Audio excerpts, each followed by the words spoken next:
আমাদের আজকের গেস্ট শুভদীপ সোম। তো শুভদীপ খুবই বিরল এবং ব্যতিক্রমী বাঙালি বলবো এই যুগের কথা ভাবলে। খুব ইন্টারেস্টিং লাইফ ওর। বেসিক্যালি ও ছিল এনআইটি দুর্গাপুর থেকে ইলেকট্রনিক্স এ বিটেক করার পর ও এখন আইএসআই পিএইচডি সবে শেষ করেছে। But the interesting thing about him is that ও ইঞ্জিনিয়ারিং এ খুব ভালো গভর্নমেন্ট চাকরি, আইএসসি আরামের চাকরি পাওয়ার পরও শুধু শিক্ষকতা করবে বলে সেই চাকরি ছেড়ে কোটাতে চলে যায় এবং কোটার বিখ্যাত বংশাল কাছে ও আইটিজেই জন্য পড়ানো শুরু করে। এবং শুধু তাই না, তারপরও কলকাতায় ফিরে এসে কলকাতায় ইনফ্যাক্ট যে কটা ভালো আইটিজেই র্যাঙ্ক তৈরি হচ্ছে, এবছর আপনারা জানেন যে একটা ছেলে মালদা থেকে 162 পেয়েছে, খুবই গরিবের ছেলে, সেগুলোকে ও ট্রেন করেছে। ভেরি প্রাউড অফ হিম যে ও নিজের চাকরি, সরকারি সুখের চাকরি ছেড়ে সম্পূর্ণভাবে বাঙালি এবং ছেলেদেরকে অঙ্কে বিশেষত উৎসাহ দেওয়ার জন্য ওর নিজেকে কিন্তু সম্পূর্ণভাবে ডেডিকেট করতে পেরেছে। তো শুভদীপের সাথে আমার এই পডকাস্টে আরো একটা কারণ আছে, সেটা হচ্ছে যে আমাকে বলছিল যে ছেলে মেয়েদেরকে আমি যেটা বরাবর বলে আসছি, ছেলেদেরকে একদম প্রাথমিক অবস্থা থেকে অর্থাৎ ক্লাস 1 থেকে 10 পর্যন্ত ও ম্যাথ অলিম্পিয়াডের জন্য ট্রেনিং দেয়। এবং এটা আমি জরুরি বলে মনে করি এই কারণে, এই নয় যে ম্যাথ অলিম্পিয়াড নিয়ে আমার কোনো মাথা ব্যথা আছে, মাথা ব্যথা এই জন্য আছে যে এখানে যে কিছু ওরা চ্যালেঞ্জিং প্রবলেম করার সুযোগ পায়, যেখানে ওদের লজিক্যাল স্কিল, ক্রিটিক্যাল স্কিল গুলো ডেভেলপ করার সুযোগ পায়। তো এমনিতেও আমি ম্যাথ অলিম্পিয়াড নিয়ে প্রচুর প্রশ্ন পাই, বা আমরা জিজ্ঞাসা করেন যে বিভিন্ন স্কুল থেকে ম্যাথ অলিম্পিয়াডে বসতে বলছে, কেন বসবে, কি লাভ আছে। তো এটা নিয়ে আমার নিজস্ব একটা মতামত আছে, কিন্তু শুভদীপ হচ্ছে এই ব্যাপারে গুরুদেব, ও পড়াতে চাইছে, ও পড়াচ্ছে। আমরা শুভদীপের কাছ থেকে শুনি যে ভারতে কত রকমের ম্যাথ অলিম্পিয়াড বাচ্চাদের জন্য আছে, সেগুলো করে কি লাভ, সেগুলোর সাথে অর্থাৎ ইন্টারন্যাশনাল ম্যাথ অলিম্পিয়াডের কি রিলেশনশিপ। প্রতিটা অভিভাবককে আমার কাছ থেকে জানতে চায় যে তাদের স্কুল থেকে বলছে এটা করতে করে কি লাভ হবে। তো শুভদীপ, ওভার টু ইউ নাও। আচ্ছা, অসংখ্য ধন্যবাদ। আমাকে অনেকটা বড় করে দেখাচ্ছে। আমি কিছুই করছি না, মানে বেসিক্যালি বাচ্চাদেরকে অঙ্ক শেখাচ্ছি, শেখানোর চেষ্টা করছি। এবার অলিম্পিয়াডের প্রসঙ্গটায় আসি। অলিম্পিয়াড মানে সর্বভারতীয় পরিপ্রেক্ষিতে অলিম্পিয়াড হয় মোটামুটি চারটে, মানে চারটে প্রাইভেট অর্গানাইজেশন এখন অব্দি অলিম্পিয়াড অর্গানাইজ করছে। আর সঙ্গে আরেকটি অলিম্পিয়াড আছে যেটা সেন্ট্রাল গভর্নমেন্ট থেকে under of scientific study TIFR এর কোলাবোরেশনে, আইএসআই কোলাবোরেশনে একটা হয়।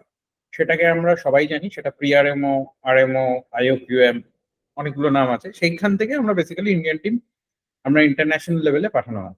আর বাকি যেটা হয় সেটা হচ্ছে হলো এসওএফ বলে একটি অর্গানাইজেশন আছে, যারা মূলত ওই ক্লাস 1 থেকে স্কুলগুলোতে রিজনাল লেভেল, ন্যাশনাল লেভেল এইরকম ভাবে অলিম্পিয়াড গুলোকে অর্গানাইজ করে। এবার ওরা মানে ওখানে এই অলিম্পিয়াড গুলো ফার্স্ট অফ অল বুঝতে হবে যে এই অলিম্পিয়াড গুলো কাজ কি আছে। এই অলিম্পিয়াড গুলো বেসিক্যালি, এই অলিম্পিয়াড গুলো দিয়ে বাচ্চাদের যে খুব আহামরি মানে কোনো ভবিষ্যতে পড়াশোনার ক্ষেত্রে সুযোগ সুবিধা পাবে সেটা কতটা পাবে এখন অব্দি ক্লিয়ার নয়, মানে পায় না বেসিক্যালি। কিন্তু যেটা হয় সেটা হচ্ছে এই ধরনের পরীক্ষাগুলোতে বাচ্চাদের কিছু অ্যাপটিটিউড তৈরি হয়, ম্যাথামেটিক্যাল অ্যাপটিটিউড, যেগুলো বাচ্চাদেরকে ভবিষ্যতে অঙ্কগুলো করতে অনেক সুবিধা দেবে। মানে আমাদের তো মূল লক্ষ্য ধরুন যাদের মানে জেইই মেইনস, অ্যাডভান্স, এইরকম পরীক্ষাগুলো, তো এই ধরনের পরীক্ষাগুলোতে এই অলিম্পিয়াডের বেসটা কাজে দেয়।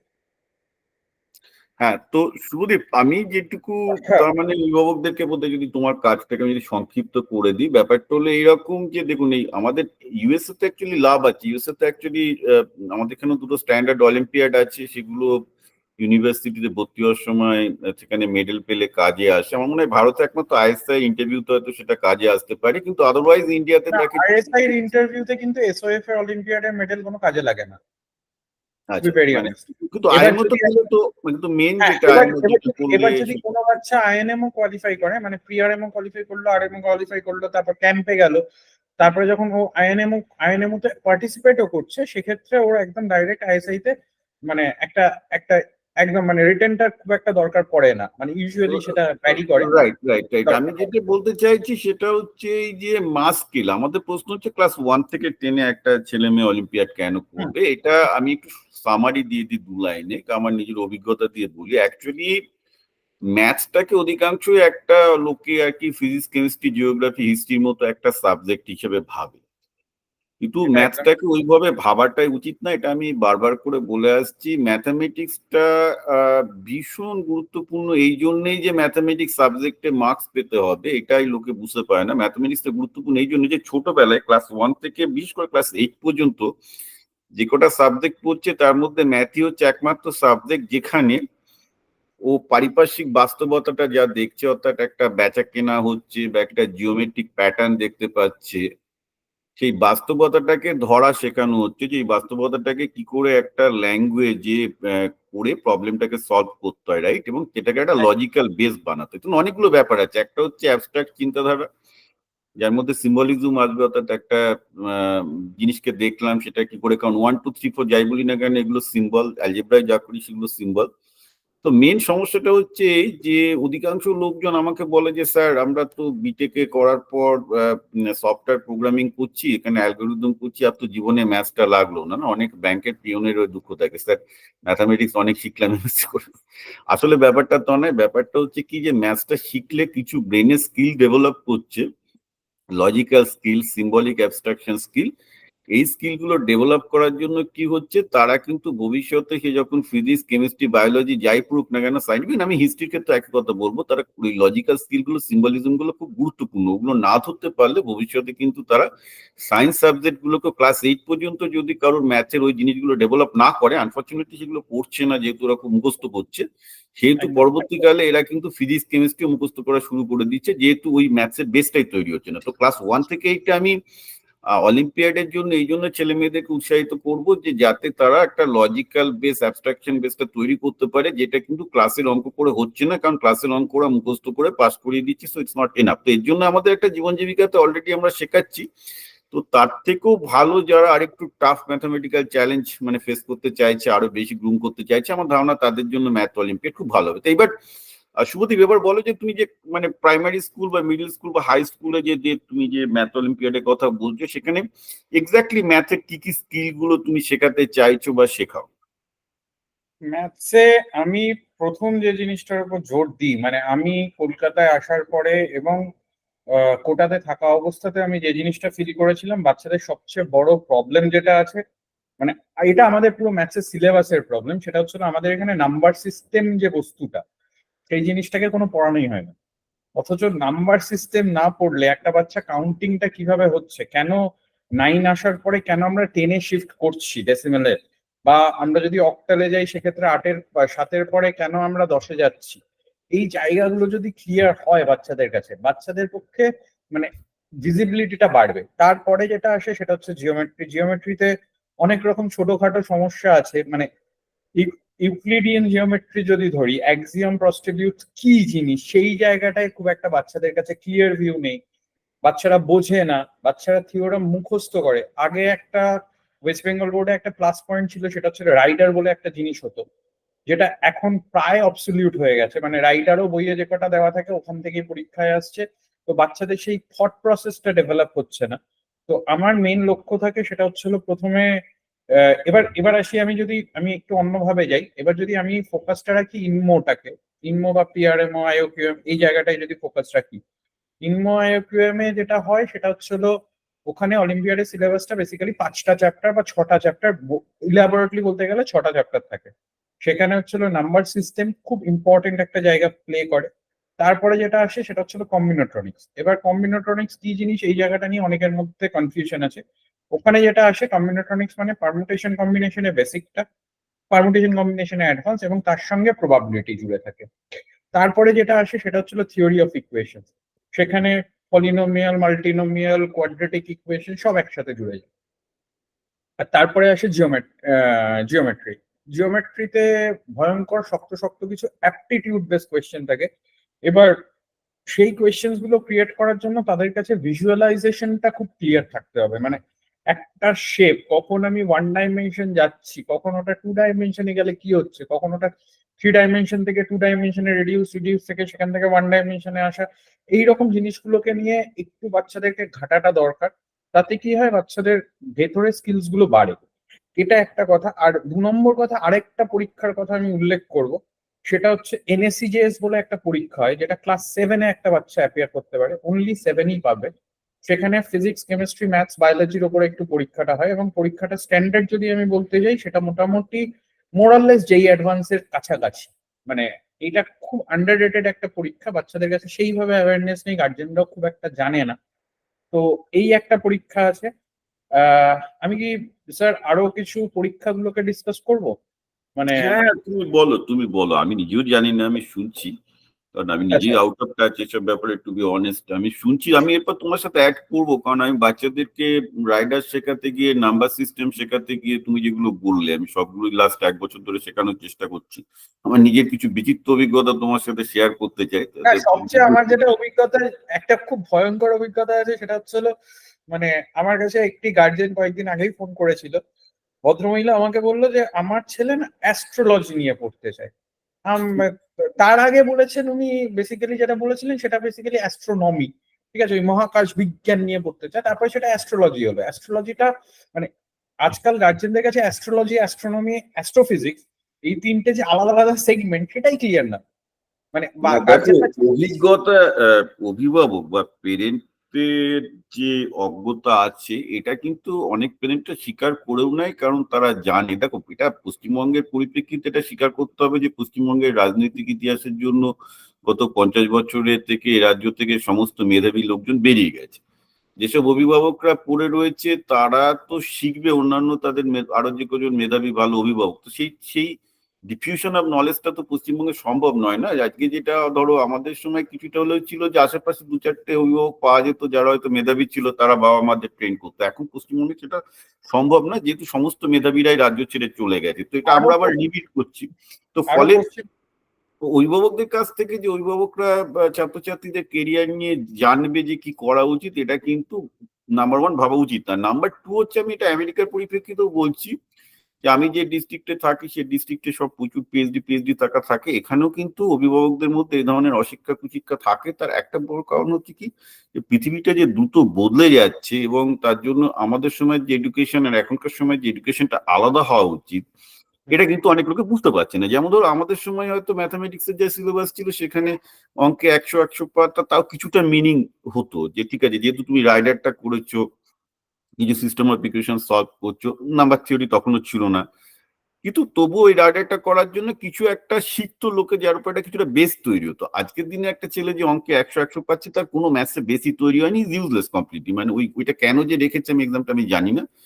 ফলে বলতে পারো যে আমাদের শিক্ষা ব্যবস্থার প্ল্যানিংটাই এত ভুলভাল যে ওই প্ল্যানিং এর ভিত্তিতে কিছু তৈরি হচ্ছে না। কিন্তু তারপরেও লোকজনের টনক নড়ে না। তার কারণ কি, যে ভারতবর্ষে প্রচুর আইটি চাকরি ছিল, 99% আইটি চাকরি, সফটওয়্যারে দুটো কোড করতে পারলে চাকরি পেয়ে যাচ্ছে, কোনো অসুবিধা ছিল না।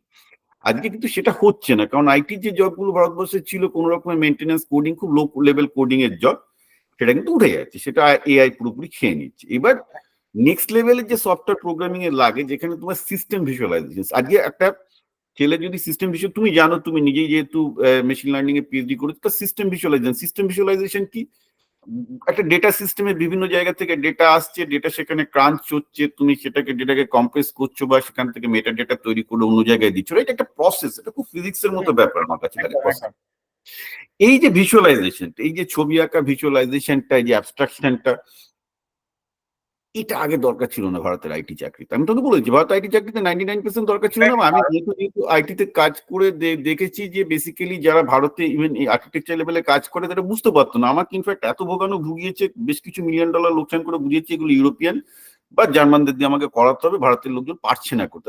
পাতি কথা, সোজা কথা। না। And সবচেয়ে বড় কথা হচ্ছিল, আমরা যখন পড়াশোনা করেছি, আমরা কলেজে একটা জিনিস ফিল করেছি, সেটা হচ্ছিল আমাদেরকে প্রথমে আগে ল্যাঙ্গুয়েজ শেখানো হচ্ছে কোনো কোডিং এর ক্ষেত্রে। বাট ল্যাঙ্গুয়েজটা তো অনেক পরের বিষয়। মানে আমি যদি if I know how the system things, মানে অ্যালগোরিদমটা যদি আমার কাছে ক্লিয়ার থাকে, আমার কাছে যদি ওয়ার্ক ফ্লো মডেলটা ক্লিয়ার থাকে, আমার কাছে যদি গ্রাফ থিওরিটা ক্লিয়ার থাকে, তাহলে তো আমি যে কোনো ল্যাঙ্গুয়েজেই যাই, আমি জাস্ট খালি সিনট্যাক্স গুলো চেঞ্জ হচ্ছে, এখন বাকি তো তো আর সেসবের কিছুই না। দরকার নেই, এখন তো চ্যাট জিপিটির যুগে ল্যাঙ্গুয়েজ শেখানোর দরকার নেই, কারণ তুমি না, অ্যালগোরিদমটা সেটা তো বলে দিলে এখন ও দরকারই করবে। নেই, কিন্তু মানে যখন আমরা পাস করেছি তখনও আগে অ্যালগোরিদমটা হ্যাঁ, শেখানো হয় না। দেখো মানে আজ থেকে 5 ক্রোনোলজিটা বছর বাদে, প্রচন্ড ঘাটা। মানে আজ থেকে পড়াশোনার 5 ক্রমগত বছর বাদে যে যে যে কম্পিউটার সায়েন্স ফেস করতে হবে, সেখানে কিন্তু কোডিং এ ইংলিশ জানলেই হবে। তোমাকে you don't need to hmm, learn a language. তুমি হুম, জাস্ট হুম, ওকে বলে দেবে অ্যালগরিদম এই সিস্টেম। এবার দেখো সমস্যাটা হচ্ছে যে অধিকাংশ বাবা-মা বুঝতে পারছে না যে ওরা দেখছে কি না একে ক্লাসের ছেলেটা 100 পেয়ে তাকে প্রাইভেট স্কুলে পড়ালাম, তারপর তাকে প্রাইভেট কলেজে পড়ালাম, একটা বিটেক ডিগ্রি করলো, চাকরি পেয়ে যাচ্ছে। এটা কিন্তু লাস্ট ইয়ার থেকে আর হচ্ছে না। লাস্ট ইয়ার থেকে আইআইটি তো 40% চাকরি পায়নি, অন্যান্য গুলো তো ভুলে যাওয়া, পেলেও হয়তো খুব লো ক্রেডিটের চাকরি পেয়েছে। তো এই যে একটা পরিবর্তনশীল সময়ের মধ্যে দিয়ে আমরা যাচ্ছি, এই পরিবর্তনশীল সময়ে এআই এর জন্য যুগে কোপ আপ করতে গেলে ম্যাথসের গুরুত্ব কিন্তু অপরিসীম। একদম। কারণ তোমাকে যখন স্ট্র্যাটেজিক ডিসিশন নিতে হবে একটা বিজনেস, একটা ম্যানেজমেন্টে, আমি তো বিজনেসটাকে, আমি নিজে বিজনেসটাকে ম্যাথামেটিক্স বলে মনে করি। এটাকে আমি বারবার করে বলেছি, পুরো জিনিসটা আমার কাছে ম্যাথামেটিক্স মতো মনে হয়, এবং তাকে অনেক রকম সিস্টেম ভাবতে হচ্ছে, কোথায় লাভ হচ্ছে, কোথায় লোকসান হচ্ছে। তো এই ম্যাথামেটিক্যাল রিজনিং, যেটাকে তুমি বলছো রিজনিং বা লজিক্যাল থিঙ্কিং, এইটা যদি কারোর মধ্যে আমি ছোটবেলা থেকে ঢোকাতে না পারি, না সে ব্যবসা করতে পারবে, না সে ম্যানেজমেন্টে কিছু করতে পারবে, না সে স্ট্র্যাটেজিক ডিসিশন নিতে পারবে। এই যেসব চাকরিগুলো ম্যাথ না জেনে এতদিন 99% চাকরিতে ম্যাথ জানার দরকার হতো না, সেই ডেজ আর গন। যার জন্য আমি জীবন জীবিকাতে বিভিন্নভাবে ম্যাথ এডুকেশনের উপর সব থেকে বেশি গুরুত্ব দিচ্ছি। লোকে বুঝতে পারছে না, বলে যে স্যার আপনি কেন বায়োলজি, কেমিস্ট্রি, অন্যান্য জিনিসগুলোর দিকে ফাইন্যান্স। আমি বলি আরে বাবা, তুমি ফাইন্যান্স করো, অ্যাকাউন্টিং করো, সিএ হও, যাই করো না কেন, ম্যাথসের যদি ক্লাস 8 পর্যন্ত যদি সলিড ভিত্তিটা ভালোভাবে তৈরি না হয়, তুমি কিন্তু এআই এর যুগে আর টিকতে পারবে না। দিস ইজ, আমি যেহেতু এআই কে বলতে আমার 90% কাজ আমি এখনই অলরেডি এআই দিয়ে করি, so I can feel it very strongly যে আমার যে ম্যাথামেটিক্যাল যে বেসিক স্কিল গুলো না থাকলে কিন্তু বাচ্চারা পারবে না। এর এক্স্যাক্টলি। ভিত্তিতে তুমি বলো যে এই বাচ্চাদের মধ্যে এই যে ম্যাথসের যে লজিক্যাল স্কিল, বা তুমি যেটা বলছো নাম্বার থিওরি স্কিল, এইগুলো তো তুমি আজকে ওয়েস্ট বেঙ্গলে প্রায় 10 বছর ধরে পড়াচ্ছ। তোমার কি মনে হচ্ছে কোথায় ঘাটতি থাকছে, অভিভাবকরা কি ভুল করছে, এবং অভিভাবকদের কি করা উচিত, বা ছাত্রছাত্রীদের কি করা উচিত? সবচেয়ে বড় কথা, আমি আমি একটু উদাহরণ দিয়ে বোঝাই, আমার বোঝাতে সুবিধা হবে। আহ, ধরুন মেশিন লার্নিং কে আমি আমি এক্সাম্পল হিসেবে ধরছি। মেশিন লার্নিং কি? বেসিক্যালি আমরা যে হিউম্যান লার্নিং এর যে ফেসিলিটিটা আমরা যেভাবে লার্ন করি, সেটাই আমরা মেশিনের মধ্যে ইন্ডিউস করছি। Process are same, right? But সেটাকে একটা ম্যাথামেটিক্যাল মডেল দিয়ে করা হচ্ছে। কলকাতায় বা আমি যদি সারা ভারতের ক্ষেত্রেও ধরি, অলিম্পিয়াডের অঙ্ক বা নাম্বার থিওরির অঙ্ক, এখানে যেটা সমস্যাটা হচ্ছে সেটা হচ্ছে হলো, একটা বাচ্চাকে প্রথমে মডিউলো অপারেটর শেখানো হচ্ছে। এবার মডিউলো অপারেটর ছাড়া কি অঙ্কটা করা যায় না? মানে আমার লজিকটা, আমি এই জায়গাটা ক্লিয়ার হয় না। মানে আমি দেখেছি অনেকেই সলভ করছে, আমার কাছে প্রচুর হোয়াটসঅ্যাপে গ্রুপ আছে যেগুলোতে মানে ইন্ডিয়ার তাবড় তাবড় অলিম্পিয়াডের লোকজন, মানে ট্রেনাররা তারা করে অঙ্ক। সেখানে আমি দেখেছি তারা অঙ্কগুলোকে ভাবেই খুব শক্ত ভাবে, অথচ কিন্তু যে কোনো অঙ্ককে সহজভাবে ভাবা যায়। এটা আপনিও জানেন। মানে ধরুন আমি যদি পারমুটেশন কম্বিনেশন কে ইনফ্যাক্ট আমি এখানে একটা অ্যাড করতে চাই, কেউ যদি ওইভাবে অঙ্কটাকে সহজভাবে না ভাবতে পারে, সে অঙ্কটাকে কোনোদিন তার ব্যক্তিগত জীবনে, ব্যবসায়িক ক্ষেত্রে বা অ্যালগোরিদম যখন লিখবে কাজে লাগাতে পারবে না। এটা হচ্ছে ফান্ডামেন্টাল। সমস্যাটা হচ্ছিল আমাদের এখানে এখন যেভাবে অঙ্কটা পড়ানো হচ্ছে সেটা হচ্ছিল গিলছে আর বমি করছে। গিলে হজম করে তারপরে সেটাকে ইউজ করতে হবে, এইভাবে পড়ানোটা খুব দরকার। মানে এইটা খুব মেথডিক্যাল ওয়েতে, যেভাবে ইউএসএ তে এক একটা স্টুডেন্টের ক্ষেত্রে আলাদা আলাদা লার্নিং প্ল্যান করা হয়, এসএলপি না, বানিয়ে সেটা সেটা সেটা তারপরে আমার মনে সেই হয় না অ্যাকর্ডিং। ভারতে সম্ভব বলে। ভারতে ইন্ডিভিজুয়াল প্ল্যানিং ভীষণ রকমের ডিফিকাল্ট। কিন্তু আমি আমার পড়ানোর ক্ষেত্রে, মানে আমার কোচিং এ আমি যেটা ইউজ করেছি এখনো অব্দি, আমি কিন্তু ইন্ডিভিজুয়াল ব্যাচে, মানে যখন ব্যাচে একটা বাচ্চা এসে পৌঁছলো, আমি প্রত্যেকটা বাচ্চাকে ইন্টারভিউ করে অ্যাজ পার দেয়ার মেরিট আমি একটা মানে সিলেবাসটাকে মাথায় রেখে একটা এসএলপি বানাই, এবং এসএলপি গুলোকে কম্বাইন করে আমি প্রত্যেক উইকে একটা কমন এসএলপি বানিয়ে সেই অনুযায়ী আমি ক্লাসটাকে মুভ করি। সব না, ব্যাচে সব। এটা তুমি খুব ভালো বলেছো, দরকার। তবে ইউএসএ তো আমি যেটা দেখেছি, ওরা আজকালকার দিনে যেটা করছে, তুমি খুব গুরুত্বপূর্ণ একটা পয়েন্ট করেছো, যে মডিউলার একটা ফর্মুলা না দিয়ে কি করে আর কি অ্যালগরিদমিক্যালি ভেঙে ভেঙে করতে পারে। এটা কিন্তু এখানে ক্লাস 3 থেকে 7 পর্যন্ত ঠিক ওই টেকনিকেই শেখাচ্ছে। সেই জন্যই একদম লোকে কিসিনাগের বই বলে চেঁচাই। আমি কিন্তু নট ভেরি এক্সাইটেড, কারণ ওল্ড স্টাইলে কিসিনাগের বই বা যে বইগুলো তো অঙ্ক করাতো, that was formula base, that's what you not actually breaking down to the algorithmic level. যেটা কিন্তু এবং নতুন আমাদের নতুন। এখানে যেটা আমাদের এখানে যেটা চলছে, নাম্বার থিওরিতে ডেভিড বার্টনের একটা বই ইউজ করে ম্যাক্সিমাম ইনস্টিটিউট যারা আছে অলিম্পিয়াড পড়াচ্ছে, তারা সবাই ডেভিড বার্টন ইউজ করে। কিন্তু ডেভিড বার্টন যদি আমি নিজে পড়ার চেষ্টা করে দেখেছি, ডেভিড বার্টন একা পড়াটা সম্ভব নয়। মানে এখানে আপনার একটা গাইডেড এনভায়রনমেন্ট দরকার। whereas একটা সিলভারম্যানের বই আছে, এটা আমাদেরই আইএসআই এক প্রফেসর আমাকে গাইড করেছিল বইটা নেওয়ার জন্য, এন্ড আমি বইটা পড়ে দেখেছি, ওই বইটা একটা বাচ্চা আরামসে বুঝতে পারবে। ইনফ্যাক্ট আমাদের প্রতিবেশী রাষ্ট্র বাংলাদেশেও অলিম্পিয়াড নিয়ে প্রচুর কাজ হচ্ছে। ওখানে মুনের হাসান বাংলাদেশের তো অলিম্পিয়াড পারফরমেন্স একসময় ভারতের থেকে ভালো ছিল, এর কারণ ওদের একজন শিক্ষক খুব পাকিস্তানের এই লাস্ট ইয়ারে কিন্তু পাকিস্তানেরও মেডেল অনেক বেশি ইন কম্পেয়ার টু ভারত। না মানে না, তার কারণটা আমি বলছি, বাংলাদেশের ভালো হওয়ার কারণটা বলছি। বাংলাদেশে মাত্র একজন শিক্ষক বাংলাদেশের অলিম্পিয়াডটা পুরো ঘুরিয়ে দিয়েছিলেন। উনি অ্যাকচুয়ালি এমআইটি এবং কেমব্রিজ থেকে পড়াশোনা করা একজন শিক্ষক, আমি জানি না। Reza sir Reza sir, right. তিনি হ্যাঁ। মানে কিন্তু যেখানে বাংলাদেশ আগে অলিম্পিয়াডে কোনো 100 মাইলের মধ্যে থাকতো না, কিন্তু রেজা স্যার এসে বাংলাদেশিদের ঠিকঠাক ভাবে ম্যাথামেটিক্যাল ট্রেনিং দিয়ে বেশ কিছু ছাত্রকে তৈরি করে ইনি ইন্ডিয়াকেও কনসিস্টেন্টলি বাংলাদেশ অনেক কবার বিট করেছে। আর ঠিক আছে, পরের ক্ষেত্রে ভারত আবার ভালো হয়ে গেছে। তো দ্যাট ওয়াজ এ কমেন্ডেবল, কারণ it was like beating a like মানে আমাদের Indian cricket team with so much of এবং ট্যালেন্ট। সবচেয়ে বড় কথা, যদি আমি প্রি ইন্ডিপেন্ডেন্সটাকে ছেড়েই দিলাম, আমি পোস্ট ইন্ডিপেন্ডেন্সে যদি প্রথম 20 বছর 25 বছরের স্ট্যাটিস্টিক্স দেখি, ইনফ্যাক্ট আমরা যদি 2000 অব্দিও স্ট্যাটিস্টিক্স দেখি, সেখানে ইন্ডিয়ান অলিম্পিয়াড টিমকে রুল করতে হচ্ছিল কেরালা, তামিলনাড়ু অ্যান্ড বাংলা। এন্ড এখনো কেরালা তামিলনাড়ু কিন্তু, কেরালা কর্ণাটক তামিলনাড়ু কিন্তু এখনো নিজেদের জায়গা ধরে রেখেছে, বাট বাংলা থেকে কিন্তু সেইভাবে না, দেখো, মানে বাংলাতে কেরালা যাচ্ছে না। তামিলনাড়ুতে ইন্ডাস্ট্রি ছিল, ট্যালেন্ট কিছু রয়ে গেছে। বাংলাতে ওটা এক্সপেক্ট করা যায় না, কারণ বাংলা থেকে গোটা ট্যালেন্টেড এক্সোডাস হয়ে গেছে, বেরিয়ে গেছে। অতএব বাংলা ম্যাথামেটিক্স ভুলে যাওয়া। যেইতে যেখানে ওয়েস্ট বেঙ্গলের তোমার পপুলেশন পার্সেন্টেজ 8%, সেখানে যেই মেন্স বা যেই অ্যাডভান্সে যদি আমি প্রথম 1000 বা 2000 যাই দেখি না কেন, সেখানে তুমি 2%-এর বেশি বাঙালি পাবে না। দ্যাটস মানে 2% অনেক বেশি বললেন, মানে 2%ও নেই, পার্সেন্ট তো 1.5%, এবং এই 1.5%-এর মধ্যে আবার 1% হয়তো অবাঙালি। তো বাঙালিদের অবস্থা খুবই খারাপ। প্রথম হাজারের মধ্যে হয়তো চারটে র্যাঙ্ক যেই অ্যাডভান্সে কলকাতা থেকে আসছে, মানে না, ওয়েস্ট একটু বেঙ্গল বেশি ছিল, এবার বোধহয় 8টা কি 9টা ছিল বা 12টা ছিল, এরকম ছিল আমি দেখেছি। তো এর আগে কলকাতা না, আমি এই বাংলা বলছি আর কি, টোটাল ওয়েস্ট হুম, বেঙ্গল নিয়ে ওরমই ছিল 8টা। বাট ওকে, মানে বটম লাইন অ্যাকসেপ্টেড যে যেখানে 8% হওয়া ছিল সেখানে 1% হয়নি। এবং বাংলার অবস্থা ভীষণ খারাপ, এবং বাংলার প্রতিটা ভালো school, that including Narendrapur, south point, তাদেরও যে ম্যাথামেটিক্যাল স্ট্যান্ডার্ড খুব ভালো তা কিন্তু নয়। আমি নিজে দেখেছি যে তাদেরও বেসিক কনসেপ্ট ওই সেই ফর্মুলা বেস ঘাটা হচ্ছে। একটা বড় কারণ যে অভিভাবক, শিক্ষক, প্রিন্সিপাল সবাই আর কি অত্যন্ত ভুল পথে চলছেন। ম্যাক্সিমাম সময় ছেলেদেরকে অনেক বেশি টিউশনি দেওয়া হচ্ছে।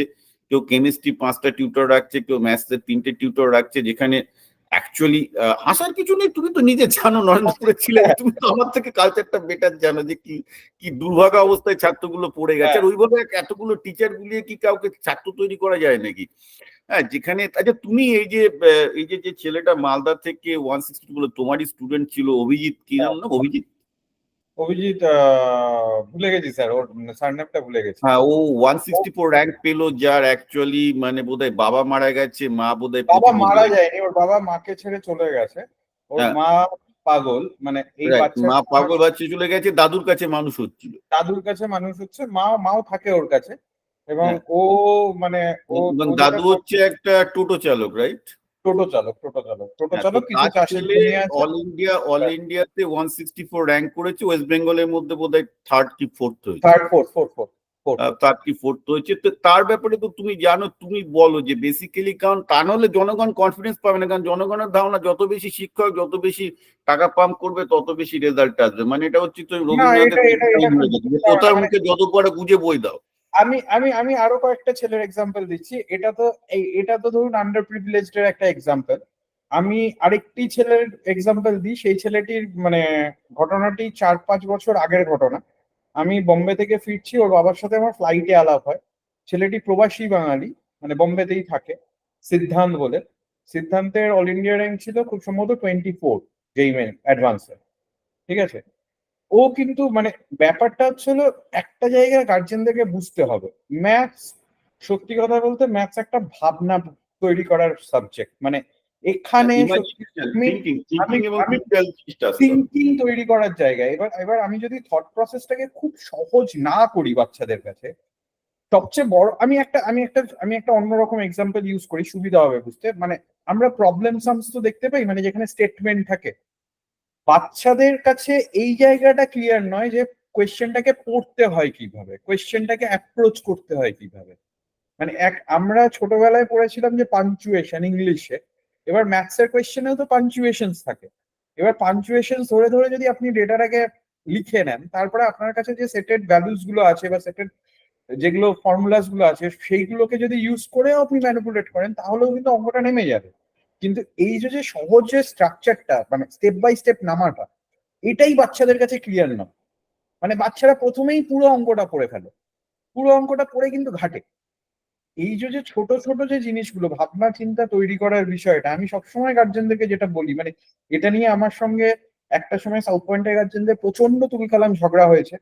সেটা হচ্ছে হলো এই মাল্টিপল টিচারের কাছে যাওয়া। তাদের বক্তব্য, আমার টাকা আছে, আমি ছেলে মেয়েকে দিচ্ছি। আরে ছেলে মেয়েকে দিন, অসুবিধা তাতে আমার কিছু নেই, কিন্তু সমস্যাটা হচ্ছিল তাতে তো বাচ্চাদের মানে ভাবনা চিন্তাটা খারাপ হয়ে যাবে। আজকে যদি আমি আপনাকে একটা সাদা কাগজ দিই, আপনার লিখতে যতটা সুবিধা হবে, আপনাকে যদি আমি একটা লেখা কাগজ দিই, লিখতে কিন্তু অসুবিধা হবে। না, প্রথমে আপনাকে সাদা এটার কাগজ। থেকেও আরেকটা মারাত্মক ব্যাপার হচ্ছে, শুধু যেটা বুঝতে হবে যে একটা ছেলে, দেখো আমরা যখন পড়াশোনা করেছি তখন আমাদের আমি তো কারোর কাছে প্রাইভেট পড়তাম না, তো আমার কাছে দিনের বড় 8 ঘন্টা থেকে 10 ঘন্টায় চিন্তা করার একটা সময় থাকতো, রাইট? অর্থাৎ একটা প্রবলেম আটকে গেলে, একটা সবচেয়ে বড় প্রবলেম কথা, আটকে, হ্যাঁ, ম্যাথামেটিক্স এর রাইডারে একটা প্রবলেম আটকে গেলে আমি 3 দিন টানা 3 দিনও ব্যয় করেছি। যে আমি আমি রাইডারটাকে বুঝে ছাড়বো, আমি 3 দিন অনেকভাবে চেষ্টা করব যে দেখা যাওয়ার জন্য। কিন্তু সেই লাক্সারিটা আজকে কোনো স্টুডেন্টরা তো পাচ্ছে না। তারা 8টা করে টিউশনি করছে, একটা একটা রাইডারের পেছনে বা একটা তোমার ম্যাথসের প্রবলেমের পেছনে আটকে গেলে, সে যদি, আমাকে 3 দিন দিতে হবে না, কিন্তু সে যদি অ্যাটলিস্ট 1 ঘন্টা সেই অঙ্কটার সাথে যুদ্ধ না করে, অনেকভাবে সলভ করার চেষ্টা না করে, সে জীবনে অঙ্ক শিখতে পারবে না। কোনো পৃথিবীর কোনো ভালো মাস্টারমশাই, সেরা মাস্টারমশাই কিন্তু তাকে অঙ্কটা শেখাতে পারবে না যতক্ষণ না সে অঙ্কের সাথে যুদ্ধ করার যে প্রবণতা, ফাইটিং স্পিরিটটা আছে। তুমিও জানো, মানে অঙ্ক is like why people love math. আজকে স্কিল, আইনস্টাইনের এটা একটা এটা একটা ভাবনা চিন্তা তৈরি করার বিষয়, এটা হ্যাঁ, এইভাবে। অঙ্ক হচ্ছে যে একটা একটা তোমার একটা ইন্টেলেকচুয়াল চ্যালেঞ্জ, যেটার সাথে তুমি যেতে চেষ্টা করছো, যার জন্য তোমার একটা ভালো লাগা ডেভেলপ করবে একটা সময়, যে বেসিক্যালি এটা একটা ইন্টেলেকচুয়াল চ্যালেঞ্জ, আমাকে সলভ করতে হবে। সো ওই ইন্টেলেকচুয়াল স্টিমুলেশনটার জন্য লোকে কিন্তু আস্তে আস্তে পরে অঙ্কটা ভালো লাগা শুরু করে। এবার একটা ছাত্রের মধ্যে ওই চ্যালেঞ্জ ব্যাপারটা না এলে, যার জন্য তুমি যখন আমার কাছে এসেছিলে ম্যাথ অলিম্পিয়াড নিয়ে, আমি খুব এক্সাইটেড ছিলাম, কারণ আমি পাচ্ছিলাম না কাউকে ম্যাথ অলিম্পিয়াড পড়ানোর জন্য। অনেক অভিভাবকরা বলছে ছেলেদেরকে এটা করার জন্য, কিন্তু আমি জানি যে টিচার দরকার, যে তাদের মধ্যে ওই ভালো লাগাটা শুরু করতে হবে, যে অঙ্কটা একটা চ্যালেঞ্জ, আমি মানে সলভ করার চেষ্টা করে আমি ভালো করবো। আই লাভ দ্যাট, যে আমার ভালো লাগছে, এটা সলভ করে ভালো লাগলো, একটা শান্তি পেলাম যে আমি একটা সলভ করতে পেরেছি। এই যে একটা যুদ্ধে জেতার একটা, কি বলবো, একটা ভালো লাগা, আর হ্যাঁ, সেইটা যদি তুমি ছাত্রছাত্রীদের মধ্যে অ্যাকচুয়ালি সঞ্চারিত করতে পারো, there is nothing like that, তারপর কিন্তু অঙ্কটা তারা নিজেরাই ভালোবাসতে শুরু করবে, হ্যাঁ, রাইট? হ্যাঁ। মানে আমি এই জায়গাটা, আমি আমি সবসময় আমার ক্লাসে যেটা ফোকাস রাখি সেটা হচ্ছে হলো, দেখুন মানুষের তো কোনো গ্যারেন্টি নেই, আজকে আমি আছি ভবিষ্যতে আমি নাও থাকতে পারি, হয়তো 4-5 দিনের মধ্যেই কিছু একটা হতে পারে। কিন্তু আমি যদি বাচ্চাদেরকে, স্যার 1 সেকেন্ড, স্যার 1 সেকেন্ড একটু, হ্যাঁ, মা ঠিক ডাকছে। আছে। না, আমি শুভদীপ যখন আসছি, আমি এবার আপনাদের বলি অ্যাকচুয়ালি ঘটনাটা যেটা ঘটছে সেটা হচ্ছে, ইভেন ম্যাথ অলিম্পিয়াডের ক্ষেত্রেও যদি আপনাদের অ্যাটিটিউড আছে যে আমরা শুভদীপের কাছে পাঠালাম, গিয়ে ও কিছুটা ম্যাথ শিখবে, এবং সেই শেখানোর টেকনিক গুলো শিখে তারা অলিম্পিয়াডে ভালো করবে, এইটা যদি উদ্দেশ্য হয়, তাহলে আমি বলবো সেটা অ্যাকচুয়ালি ভুল উদ্দেশ্য। অ্যাকচুয়াল উদ্দেশ্য হওয়া উচিত যে আপনারা সুদীপের কাছে যখন আপনাদের ছেলে মেয়েকে পাঠাবেন, তারা যেন অঙ্কটা ভালো লাগা শুরু করে দেয়, তাদের অঙ্কটা করতে ভালো লাগবে, এবং তারা শুভদীপকে গিয়ে বলবে, স্যার আমি আরো কঠিন প্রবলেম করতে চাই, আমি আরো কঠিন চ্যালেঞ্জ চাই। That is when actually teacher is successful, not that ও কখন অলিম্পিয়াডে গোল্ড মেডেল পাচ্ছে বা এই পাচ্ছে, রাইট শুভদীপ? আমি কারেক্ট মি ফ্রম নট। হ্যাঁ, হ্যাঁ, হ্যাঁ। আমি আমি সবসময় যেটা চেষ্টা করি, আমি বাচ্চাদেরকে মানে নিজে শেখানোর চেয়ে শিখতে কিভাবে হয় সেটা শেখাতে আমার পছন্দ। মানে নিজে কি করে শিখবে, মানে না, না, আজকে এটা আমি, absolutely, আমি এটা বারবার বলে আসছি, learning learning is the bottom line. কি শিখেছো ভুলে যাও, লার্নিং হ্যাঁ, এর মানে টেকনিক শেখো। শিখতে কিভাবে হয়, পড়তে কিভাবে হয়। আজকে মানে আমি যখন আইএসআই কাজকর্ম শুরু করেছিলাম, তার আগে আমি যখন এমটেক করছি সেই সময়। আচ্ছা শুভদীপ, বোধহয় তোমার তোমার নেটওয়ার্কটা বোধহয় একটু খারাপ হয়েছে, মনে হচ্ছে তোমার নেটওয়ার্কটা পাওয়া যাচ্ছে না। স্যার এবার ঠিক আছে? হ্যাঁ এবার ঠিক আছে বলো। হ্যাঁ, ব্যাপারটা হচ্ছিল আমি যখন মানে আইএসআই থেকে পিএইচডি টা শুরু করব ঠিক করেছি, মানে সেটাও আমাকে ইন্সপায়ার করেছিল একজন মানে প্রজেক্ট ফেলো আমাদের এমটেক এর জায়গায়। তিনি আমাকে প্রথম যেটা শিখিয়েছিলেন how to read a paper, মানে একটা একটা থিসিস পেপার বা একটা পিরিয়ডিক্যালের যে পেপার গুলো হয় সেইটা কিভাবে পড়তে হয়। আজকে বাচ্চাদের মধ্যে কোনো মানে আমরা যখন ইঞ্জিনিয়ারিং প্রিপারেশন নিয়েছিলাম তখন আমাদের সময় একটা ম্যাথসের ম্যাগাজিন হতো, এবং কলকাতায় মানে ভারতে যতগুলো ম্যাথসের ম্যাগাজিন পাওয়া যেত K2 মানে K+2 লেভেল অব্দি যে ম্যাগাজিন গুলো হয়, সেই ম্যাগাজিন গুলো আমাদের পড়ার হ্যাবিট ছিল। কিন্তু এখন আমি কোনো বাচ্চাকে দেখি না কোনো ম্যাগাজিন পড়তে, তারা ওই টেক্সট বইটা একটা টেক্সট বই তারা খুলছে। মানে দেখো অনেক সমস্যা আছে, এক টেক্সট বইটাও ঠিকঠাক করে পড়ে না, তারপর এখন তো পড়ে না।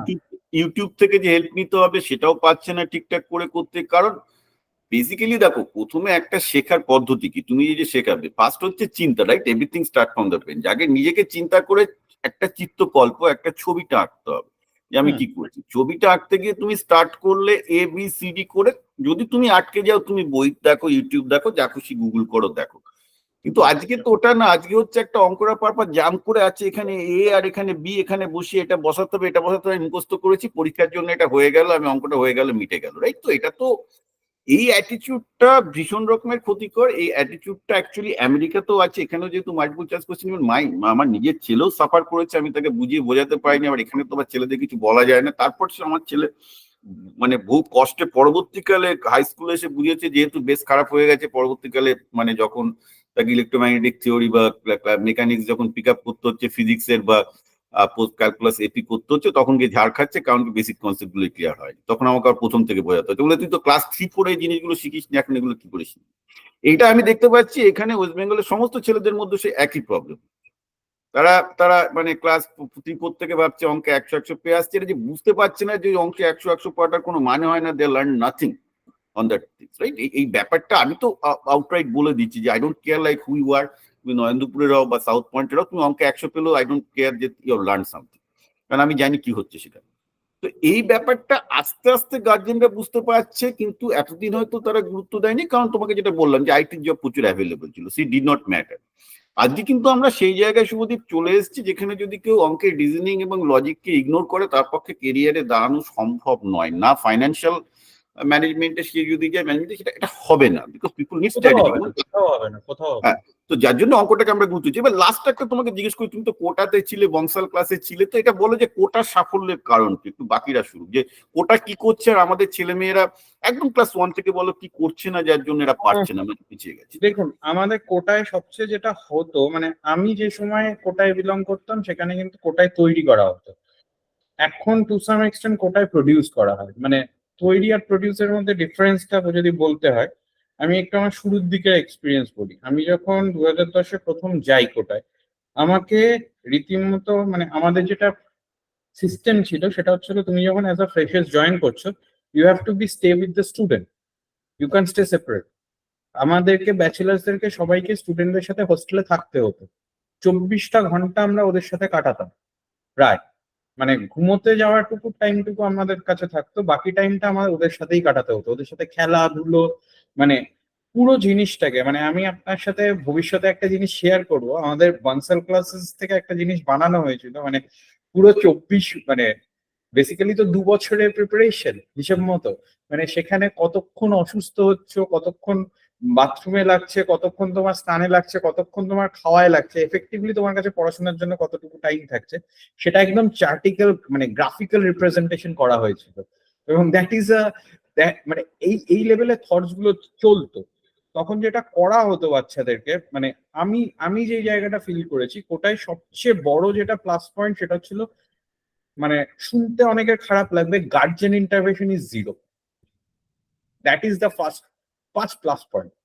মানে এটা আমি সবার কাছে ক্লিয়ার করে দিতে চাই যে অধিকাংশ গার্জেনই পশ্চিমবঙ্গে অশিক্ষিত। তারা যত তাদের ছাত্রছাত্রীদের লাইফে ইন্টারফেয়ার করবে, যত তাদের ছাত্রছাত্রীর লাইফ নিয়ে সিদ্ধান্ত নিতে যাবে, তত তারা কিন্তু ভুল করবে। কারণ আমি আবার বলছি, গার্জেনরা অশিক্ষিত, এবং এই অশিক্ষার মূল হচ্ছে বিভিন্ন প্রাইভেট স্কুল এবং প্রাইভেট কোচিং সেন্টার গুলো। তারা ভুলভাল ইনফরমেশন গার্জেনদেরকে দিয়েছে শিক্ষা নিয়ে, এবং গার্জেনরা সেটাই বিশ্বাস করেছে, and they are totally misled.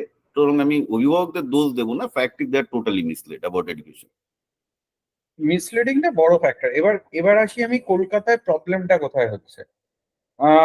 যদি আমি কোটাকে ছেড়ে দিই, তাহলে ভারতের মধ্যে আর দুটো জায়গায় রেজাল্ট ভালো হচ্ছে। একটি হচ্ছে অন্ধ্রপ্রদেশ, কম্পারেটিভলি কনসিস্টেন্ট ভালো রেজাল্ট দিয়ে যাচ্ছে। এটা তো এবার চৈতন্যের জন্য, রাইট? এটা চৈতন্যর প্রতি। চৈতন্য নারায়ণা, মানে ওখানে না না, কি হয়েছে, মানে আমি চৈতন্য নারায়ণার আমি মোটামুটি সবাইকেই চিনি, সেক্ষেত্রে আমি ওদেরকে দেখেছি, মানে এই জিনিসটা আমি বাংলায় কোথাও দেখতে পাচ্ছি না। চৈতন্য নারায়ণা যখন আজকে 2016-15 ঘটনা আমি বলছি, সেই সময় ওরা কি করলো, মানে ওদের কাছে কিছু ওরা ভালো স্টুডেন্ট তুলে আনলো, সেটা সব জায়গা থেকেই, মোটামুটি অন্ধ্রপ্রদেশ আর তেলেঙ্গানা সবটা পার্ট থেকে। সেখান থেকে চৈতন্য আর নারায়ণা একসাথে হাত মেলালো, and they have started a batch which is consist of the best teacher from Chaitanya and Narayana comes together for the betterment of the society.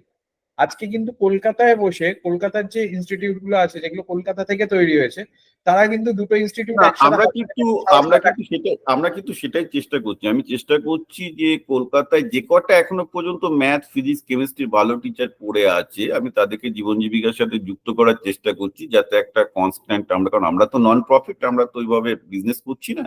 আমরা চাইছি যে বাংলার জন্য সবাই একসাথে এসে কাজ করুক, যার জন্য ক্লাস 1 থেকে আমি উদ্যোগ নিয়েছি এদেরকে চেঞ্জ করতে। এটা তুমি যেটা বললে, এই কোলাবোরেশনটা ভীষণ জরুরি, না হলে আজকে বাংলায় এমনিতেই ফিজিক্স ম্যাথসে ভালো টিচার নেই আজকে। আর তার চেয়েও বড় জিনিস যেটা হচ্ছে, ওদের আপনি যদি স্ট্রাকচার মডিউল গুলো দেখেন, আমার কাছে কিছু আছে, আমি আপনার সাথে ভবিষ্যতে শেয়ার করব, বাচ্চাদের সাথেও শেয়ার করব সেগুলোতে।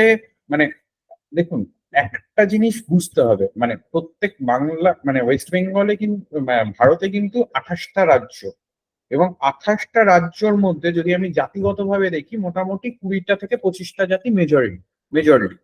এবার প্রত্যেক কটা জাতির কিন্তু লার্নিং ম্যাপ বা লার্নিং মেথোডোলজি কিন্তু আলাদা।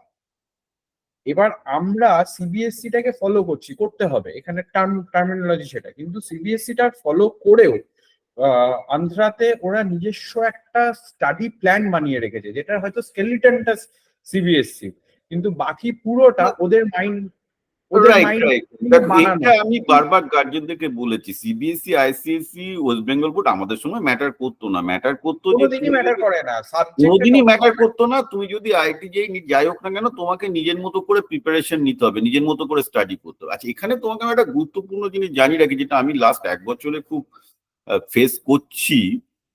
সেটা তুমি যেটা বললে, খুব একটা গুরুত্বপূর্ণ জিনিস যেটা করেছো, যে এই স্টাডি প্ল্যানটা। তো একটা জিনিস আমি সবার কাছে পরিষ্কার করে দিতে চাই, যে আমি নিজে যেহেতু আইআইটিতে প্রায় 9-10 বছর কাটিয়েছি, ওখান থেকে আমি ব্যাচেলার্স মাস্টার্স পিএইচডি সব করার জন্য আমার, এবং এখনো আমি আইআইটির সাথে যুক্ত এই জন্য যে ওখানে আমাদের প্রচুর আমার রিসার্চ প্রজেক্ট চলে, আমি রেগুলার যাতায়াত করি অনেক আইআইটির সাথে, আইআইটি মুম্বাই, আইআইটি খড়গপুর, আরো অনেকগুলো আইআইটির সাথে আমার রিসার্চ প্রজেক্ট চলে। তো এই আইআইটি সিস্টেম মোটামুটি আমি ভালো করেই জানি যে সেখান থেকে কি প্রডিউস হচ্ছে, তারা ভবিষ্যতে কি করছে।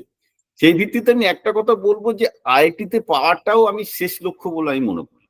একদমই না। আমার এখানে মেইল্যান্ডে এবং এখানে আমেরিকাতে অনেক বাঙালি প্রফেসর আছেন, অবাঙালি প্রফেসর আছেন, যারা কিন্তু আইআইটিতে পাননি, কিন্তু প্যারালাল ইনস্টিটিউটে অনেকে আছেন যারা হয়তো কলকাতার খুব পাতি মৌলানা আবুল কালাম আজাদ কলেজ থেকে পড়ে এখন কিন্তু এখানে বা মেদিনীপুরের বা বাঁকুড়ার কোনো একটা কলেজ থেকে কেমিস্ট্রি পড়ে এখানে খুব ভালো ইউনিভার্সিটিতে কেমিস্ট্রির বড় প্রফেসর হয়েছেন এবং যথেষ্ট নামডাক করেছেন সেখানে। আমি বলবো, আমার বন্ধু বান্ধব যারা আইআইটি, আমার ব্যাচের ধরো আইআইটি খড়গপুরে 450 জন ছিলেন, তাদের মধ্যে কিন্তু আমি I repeat this number, don't take it wrong, তারা হয়তো অনেকে লাইফে টাকা করেছে, কিন্তু 5% হয়তো সেই লেভেলে পৌঁছাতে পারেনি, যেটা একটা মৌলানা আবুল কালাম আজাদের বা একটা বাঁকুড়া রক্ষাত কোনো কলেজ থেকে কেমিস্ট্রি নিয়ে পড়ে সে হয়তো একটা বিখ্যাত কিছু করেছে। হ্যাঁ, কিছু হয়তো টাকা করেছে।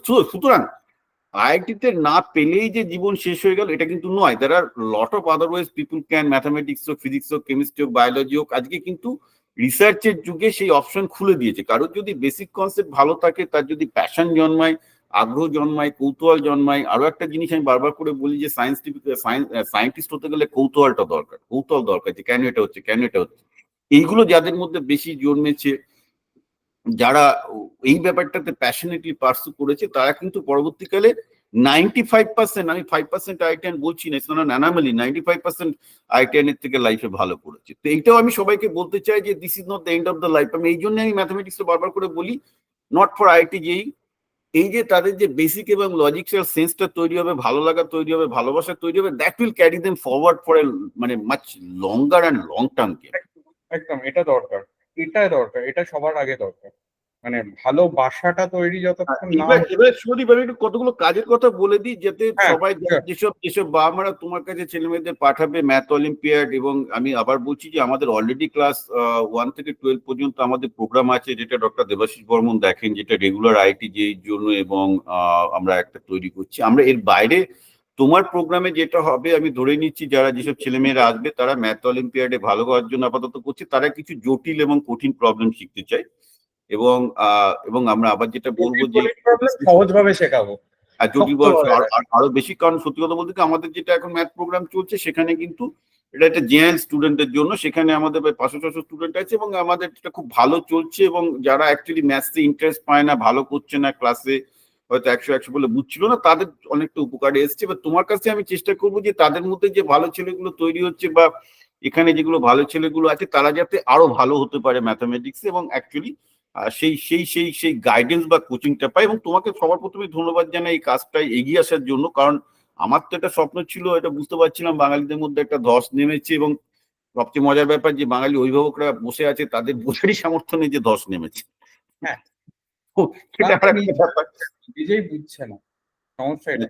আচ্ছা, রাইট। একটা ছোট্ট হ্যাঁ, জিনিস ঢুকিয়ে দিই, মানে দেবাশিস স্যার আমারও স্যার ছিলেন, ঠিক আছে? আচ্ছা, মানে তুমিও দেবাশিসদার কাছে পড়েছো? হ্যাঁ, হ্যাঁ, আচ্ছা, মানে ঠিক আমরা আছে। কাছাকাছি থাকি, খুব খুব একটা বেশি দূর আচ্ছা, না। আচ্ছা। না, মানে উনিও ম্যাথসে ডেডিকেটেড, ওনার মতো ম্যাথসে ডেডিকেটেড টিচার উনি তোমার মতো ওনার মতো ফিজিক্স আর ম্যাথসের তোমার লোক নেই। মানে আমি ভাববো যে ভবিষ্যতে তোমার কাছ থেকে এরকম কোন ইন্টারেস্টেড স্টুডেন্ট হবে যারা এটাকে ক্যারি ফরওয়ার্ড করবে, কারণ এই গুরুবিদ্যাটা হচ্ছে করছে অ্যাকচুয়ালি করছে স্যার, মানে করছে করছে বৈশিষ্ট্য, করছে পড়া এটা না তৈরি হলে ইকোসিস্টেমটা তৈরি হয় না, যেটা কোটাতে করছে তুমি স্যার, বললে। ঠিকই করছে, আর অনেকেই বাইরে করছে। কোটাতে যেটা বললে না, যে এই যে ছেলেদের সাথে 24 আওয়ার্স অফ দ্য আওয়ার এই যে থাকতে হতো, এই ব্যাপারটা রাহুল দ্রাবিড়ও করতো। অ্যাকচুয়ালি রাহুল দ্রাবিড়কে বিসিসিআই থেকে 5 স্টার হোটেলে থাকার পয়সা দিত, কিন্তু ও থাকতো 3 স্টার হোটেলে। ওর এই আমি বলছি U19, মানে যেটা ভারতের হ্যাঁ, জুনিয়র টিম।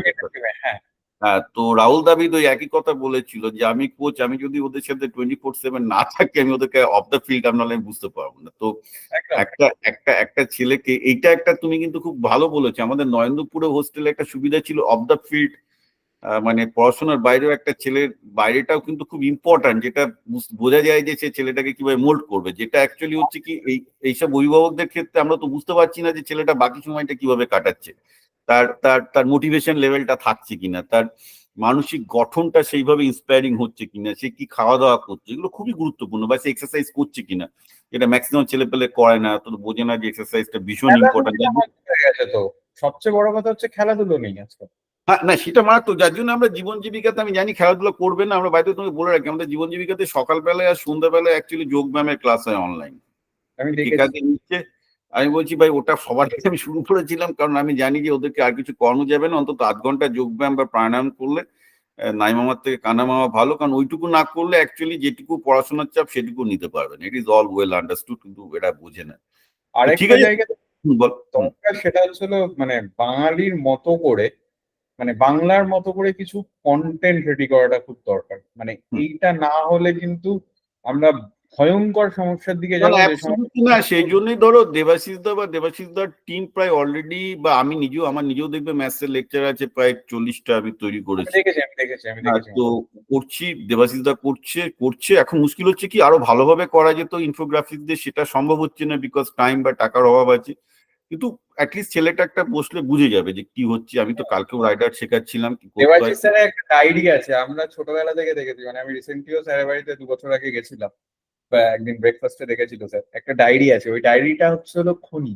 মানে আমি তো স্যারকে বলেই দিয়েছিলাম যে মানে আই নিড দ্যাট। মানে না, এরকম না, উনি দিনকে। উনি উনি উনি খুব ভালো ডায়েরিটা মেনটেন করে। আমার অবশ্য মানে ম্যাথসের আইডিওলজি আবার সম্পূর্ণ না উল্টোটা। না, আমার আবার ওই রকম ভাবে খুব একটা স্ট্রাকচার ওয়েতে মানে আমি চাই যে আমাকে যদি একটা অঙ্ক 3 বার করতে হয়, আমি 3 বারই করবো, and each time I want to start from fundamental thinking. কারণ আমার কাছে ওই ফর্মুলাটা অ্যারাইভ করার থেকে কিভাবে অ্যারাইভ করলাম, কি কি বেসিক কনসেপ্টের মধ্যে দিয়ে অ্যারাইভ করলাম, সেটা ইম্পর্টেন্ট। সেটা আমাকে আমার জীবনই শিখিয়েছে, কারণ আমি তো তোমাদের মতো পেশাদার টিচার না, আমাকে ব্যবসা করে করতে হয়, বা আমাকে সাইন্টিফিক ইনোভেশন করে চলতে হয়। তো টিচিংটাও তো সেক্ষেত্রে ব্যবসা। হ্যাঁ, টিচিংটা কি ব্যবসা নয়? টিচিংটাও কি ব্যবসা নয়? না টিচিংটা ব্যবসা নয়, কিন্তু ব্যাপারটা হচ্ছে যে প্রেশারটা থাকলে একটা চাপ থাকে যে ছেলেদেরকে মার্কস দিতে হবে, একটা তো চাপ থাকে। কিন্তু আমরা যখন ইনোভেটিভ ফিল্ডে আসি বা ইঞ্জিনিয়ারিং করছি, সেখানে কিন্তু আমাদের ওই চিন্তাটা সবার আগে আসে। কি ফর্মুলা অ্যারাইভ করলাম সেটা না, আমার কাছে লাগবে যে প্রসেসটা বা চিন্তাটা। সেই জন্য আমি বরাবর ওই প্রসেসটাকে ফান্ডামেন্টালি ধরে দরকার হলে 10 বার আমি একইভাবে যাব, কিন্তু তাতে কি হচ্ছে ব্রেনের ওই চর্চাটা থাকে, যে বেসিক প্রসেসটা যেটা থাকবে এটা খুব ইম্পর্টেন্ট, বিশেষ করে যারা পেশাদার ইঞ্জিনিয়ার বা সায়েন্টিস্ট তাদের জন্য বেসিক। কারণ এটা তো আর তুমি পরীক্ষা দিচ্ছ না, তোমাকে সবসময় ওই ফান্ডামেন্টাল চিন্তা করে তোমাকে এগোতে হচ্ছে। এবং এটা দেখো এআই এর যুগে এটা আরো বেশি ইম্পর্টেন্ট হয়ে যাচ্ছে, আর ইম্পর্টেন্ট হয়ে যাচ্ছে বিকজ চিন্তাটাই হচ্ছে আসল ব্যাপার। তো ঠিক এআই আছে, যত আমি আরো কমপ্লেক্স হতে শুরু করবে। না যে আরো থেকে আমি বলবো এআই এর যুগে যেটা হচ্ছে সেটা হচ্ছে যে তোমাকে আরো মাল্টি ডাইমেনশনে চিন্তা করতে হবে। মানে একই সাথে তুমি যদি history, economics, philosophy, science, math সবগুলোকে একটা জায়গায় চিন্তা করতে না পারো, তুমি ন্যারো ডোমেনে থাকো, এআই তোমাকে ইজিলি ধরে ফেলবে, তুমি আর পারবে না। হিস্ট্রিতেও একটা ভালো ছেলে হতে গেলে তার ম্যাথসটা খুব স্ট্রং হওয়াটা দরকার, তো মনে হয়। Absolutely history is absolutely logical subject. আমি হিস্ট্রিরও ক্লাস নিতাম, লোকজন বুঝতেই পারতো না ওটা হিস্ট্রি ক্লাস না ম্যাথামেটিক্স এর ক্লাস না সায়েন্সের ক্লাস। কারণ আমি ইনফ্যাক্ট হিস্ট্রিটাকে ওদের ওইভাবে পড়িয়েছি, which is no different than mathematics একদম ম্যাথামেটিক্স। একদম তাই, একদম তাই। কারণ ওটাও অ্যাকচুয়ালি একটা লজিক্যাল সাবজেক্ট, কিন্তু আমাদের সেভাবে পড়ানো হয় না, এটা দুর্ভাগ্য এবং আমাদের। ওটাতে আরেকটা জিনিস, আমি ছোট্ট জিনিস একটু শেয়ার করি, মানে এটা আমাদেরকে করতে হয়েছিল। মানে আমি as a maths teacher join করব ঠিক ছিল। তো আমাকে কিন্তু প্রত্যেক কটা সাবজেক্ট, ঠিক আছে, আমাকে কিন্তু ইমপ্রম্পটো ক্লাস নিতে হয়েছে। মানে সেটা হিস্ট্রিও নিতে হয়েছে, সেটা জিওগ্রাফিও নিতে হয়েছে। আমি ভুলে গেছি হয়তো জিনিসটাকে, কিন্তু বুঝে, মানে ওখানে যেটা চেক করা হতো যে তোমার বোঝার স্ট্যান্ডিংটা কিরকম একটা সাবজেক্টের ওপরে, এবং সেটাকে তুমি কতটা ডেলিভার করতে পারছো, এই স্কিলটা কিন্তু দেখা হতো। এই ধরনের প্রচুর ট্রেনিং ফেস ছিল বালসাল ক্লাসে, যেগুলো হয়তো আমাকে একটা টিচার হতে সাহায্য করেছে, টিচিং এর প্রতি মানে ওটা ভালোবাসাটা আসতে সাহায্য ভীষণ করেছে। দরকার, একটা টিচার হতে গেলে আজকালকার মাল্টিডিসিপ্লিনারি। দিনে কিন্তু সেই ট্রেনিংটা নেই। মানে আজকে এই যে কোচিং দেখো সেক্টর গুলো এই মুহূর্তে পশ্চিমবঙ্গে যারা নিজেদেরকে শিক্ষক বলে তাদের মধ্যে অশিক্ষক অনেক বেশি আছে, এটা আমি খুব ওপেনলি বলবো, আই ডোন্ট মাইন্ড স্পিকিং। এটা বলতে খারাপ লাগছে, তার কারণটা হচ্ছে তারাও এই মুখস্থ বিদ্যার প্রোডাক্ট এবং আরো কিছু মুখস্থ বিদ্যা শেখাচ্ছে। এই সাইকেলটা একটা ভিসিয়াস সাইকেল চলে গেছে। এবং এখানে আমি একটা জিনিস ছোট্ট ইনকর্পোরেট করছি, বানসাল স্যারের একটা ডায়ালগ ছিল, মানে when he take our training, উনিও একটা কথা বলেছিলেন, teacher and cheaters both have the same letters but the arrangement are different, so you have to select which domain absolutely, you are being. Absolutely একটা teacher খুব easily ফাঁকি দিতে পারে পড়াশোনার ক্ষেত্রে, মানে টিচিং এ ফাঁকি দেওয়াটা সবচেয়ে সহজ। এবং ছেলেপেলেরা যেহেতু বুঝতে পারবে না, সবসময় এটা হয়। এবং এবং সেটার জন্য বলছি না, মেন সমস্যা হয়ে গেছে ওয়েস্ট বেঙ্গলের ক্ষেত্রে বা ভারতের অন্য জায়গার ক্ষেত্রে, মুখস্থ করে টিচাররা তৈরি হয়েছে, তারাই আবার সেই মুখস্থটাকে উতরে দিচ্ছে, রাইট? তো সেখানে টিচার বেরোবে কি করে, যে টিচাররা ছেলে মেয়েদেরকে স্বাধীনভাবে চিন্তা করতে শেখাবে, বেরোচ্ছে না। আর গার্জেনরাও চিন্তা করতো না, কারণ জানতো যে যাদের পকেটে পয়সা নেই তারা জানে ছেলে কলের মিস্ত্রি হবে, আর নাই একটা ছোটখাটো বিজনেস করবে। আর যার পকেটে পয়সা আছে সে ভাবতো যে একটা টাকা পয়সা দিয়ে আমি ছেলেটাকে বিটেক করাবো, করিয়ে একটা জায়গায় চাকরি দিয়ে দেবো। তো এখন তার মানে প্রথমটা হচ্ছে কলের মিস্ত্রি হতে পারবে, ইন্ডিয়াতে সেই জব বাড়ছে, কিন্তু দ্বিতীয় জবটা আর নেই।